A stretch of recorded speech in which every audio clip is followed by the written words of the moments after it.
बात हो रही है हेडोनिज्म। हेडोनिज्म मतलब सुखवाद। मानव मानव क्या इस संसार का सबसे बड़ा सत्य।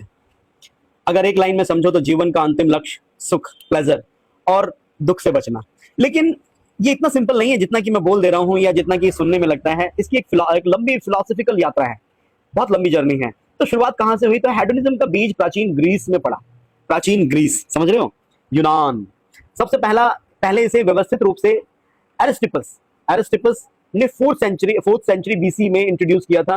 एरिस्टिपस का विचार था जो अभी का सुख है वही असली है। अभी का जो सुख है वही असली है।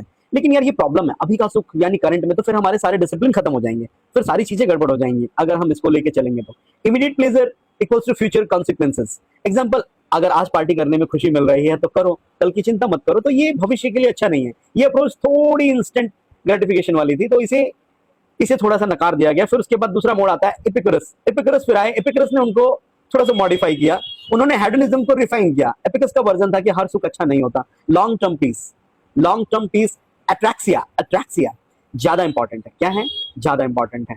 पेन से बचना है असली सुख है, दुख से बचना ही असली सुख है। रोज जंक फूड खाना इमीडिएट प्लेजर है, लेकिन बीमारी लॉन्ग टर्म पेन है।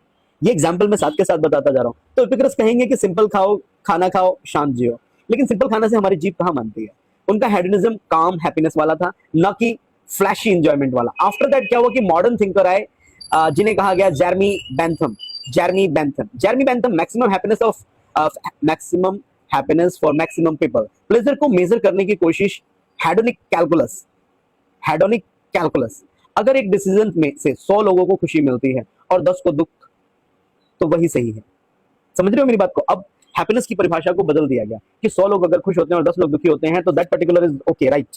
After that John Stuart Mill, इनका ये काफी पॉपुलर है। इस बारे में प्लेजर के टाइप्स बताए उन्होंने। हाई प्लेजर यानी इंटेलेक्चुअल, लो प्लेजर फिजिकल।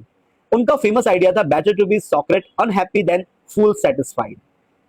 समझ में आया? सुकरात होकर ना खुश होना अच्छा है कि मूर्खों की तरह खुश होकर, मतलब फुल सेटिस्फाई, मूर्खों को सेटिस्फाई करके, संतुष्ट करके। एग्जाम्पल के तौर पे लेते हैं कि नेटफ्लिक्स बिंज, लो प्लेजर, मतलब हम बिंज वॉचिंग करते हैं नेटफ्लिक्स को। डीप बुक पढ़ना,